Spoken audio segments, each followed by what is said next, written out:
पुलवामा हमले के साजिशकर्ताओं को उनके किए की सजा जरूर मिलेगी। मेरे प्यारे തുടർ നടപടി ഏത് സ്ഥലത്ത് വെച്ച് വേണമെന്നും ഏത് സമയത്ത് വേണമെന്നും ഏത് രൂപത്തിൽ വേണമെന്നുമുള്ള കാര്യങ്ങൾ തീരുമാനിക്കുന്നതിന് വേണ്ടിയുള്ള അനുവാദം നൽകിക്കഴിഞ്ഞു എന്നാണ് ശ്രീ നരേന്ദ്രമോദി 5 വർഷങ്ങൾക്ക് മുമ്പ് പ്രഖ്യാപിച്ചത്.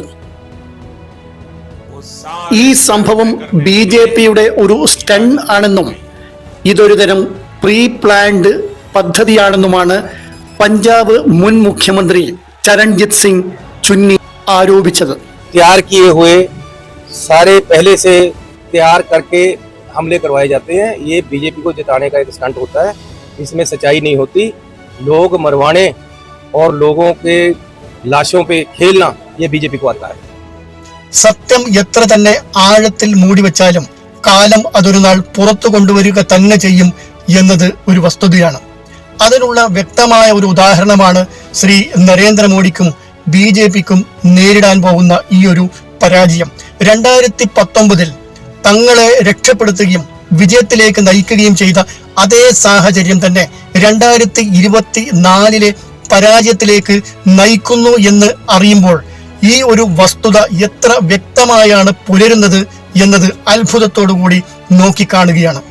2019 പുൽവാമയിൽ 40 ജവാന്മാർ ഷഹീദായ സംഭവം ഇന്ത്യൻ മനസ്സാക്ഷിയെ തന്നെ ഞെട്ടിച്ച ഒരു സംഭവമായിരുന്നു. പുൽവാമയിൽ വെച്ച് ഇന്ത്യൻ ആർമി കോൺവോയ്ക്ക് നേരെ തീവ്രവാദികൾ സ്ഫോടന വസ്തുക്കൾ നിറച്ച വാഹനം ഇടിച്ചു കയറ്റിയാണ് 40 ജവാന്മാരെ ഷഹീദാക്കിയത്. എന്നാൽ ഇതിനോട് സാമ്യമുള്ള ഒരു സംഭവം കഴിഞ്ഞ ആഴ്ച പൂഞ്ചിൽ വെച്ച് നടന്നപ്പോൾ BJPയുടെ സമുന്നതനായ നേതാവും പുൽവാമ സംഭവം നടക്കുമ്പോൾ കാശ്മീർ ഗവർണറുമായിരുന്ന സത്യപാൽ മലിക്കിന്റെ പ്രവചനാത്മകമായ വാക്കുകൾ പുലരുകയാണോ എന്ന് സംശയിച്ചു പോവുകയാണ്. പഞ്ചാബ് മുൻ മുഖ്യമന്ത്രി ചരൺജിത് സിംഗ് സുന്നി തുറന്നടിച്ചതോടുകൂടി പഞ്ചാബിലും BJPക്ക് തിരിച്ചടി ലഭിക്കുവാനുള്ള സാഹചര്യമാണ് ഒരുങ്ങിയിരിക്കുന്നത്. പുൽവാമ സംഭവത്തിന്റെ തനി ആവർത്തനമാണ് കഴിഞ്ഞയാഴ്ച പൂഞ്ചിൽ ഇന്ത്യൻ വായുസേന കോൺവോയ്ക്ക് നേരെ നടന്ന തീവ്രവാദി അക്രമം എന്നാണ് ഈ മുൻ പഞ്ചാബ് മുഖ്യമന്ത്രി തുറന്നടിച്ചത്. അദ്ദേഹത്തിന്റെ വാക്കുകളിൽ പറഞ്ഞാൽ പുൽവാമ സംഭവമടക്കം BJPയുടെ ഒരു സ്റ്റണ്ടാണ് എന്നാണ്. പുൽവാമ സംഭവം നടന്നപ്പോൾ പാകിസ്ഥാനാണ് അതിന്റെ പിന്നിലെന്നും ഇത് അന്വേഷിക്കുകയും ഇതിന്റെ സത്യാവസ്ഥ പുറത്തു കൊണ്ടുവരികയും ശക്തമായ തിരിച്ചടി പാകിസ്ഥാൻ നൽകുമെന്നും പ്രഖ്യാപിച്ച ശ്രീ നരേന്ദ്രമോദി 5 വർഷമായിട്ടും ഈ വിഷയത്തെക്കുറിച്ച് ഒന്നും ഉരിയാടിയിട്ടില്ല എന്നുള്ളതും അദ്ദേഹത്തിന്റെ വാക്കുകളിൽ പറഞ്ഞാൽ ഇത് BJPയുടെ ഒരു പ്രീ പ്ലാൻഡ് പദ്ധതിയാണ് എന്നാണ് മനസ്സിലാവുന്നത്.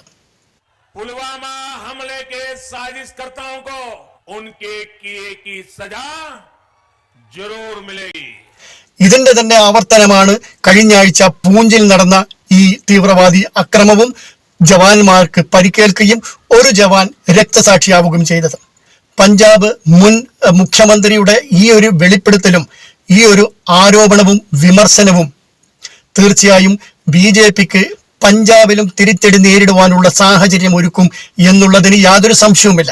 പഞ്ചാബിൽ നടന്ന ഈ ഒരു വെളിപ്പെടുത്തലും ഈ വിഷയത്തിന്റെ പുനർചർച്ചയും BJPക്ക് പ്രതികൂലമായ ഒരു രാഷ്ട്രീയ സാഹചര്യമാണ് ഒരുക്കുക എന്നുള്ളതിൽ യാതൊരു സംശയവുമില്ല. ഇതിൽ നിന്നും ഒരു കാര്യം കൂടുതൽ വ്യക്തമായിരിക്കുകയാണ്. BJPക്ക് 2024 പാർലമെന്റ് തെരഞ്ഞെടുപ്പിൽ 270 സീറ്റ് പോലും കരസ്ഥമാക്കുവാൻ സാധിക്കുമോ എന്ന ഭീതി, ആശങ്ക യാഥാർത്ഥ്യമാവുകയാണ് ചെയ്യുന്നത്.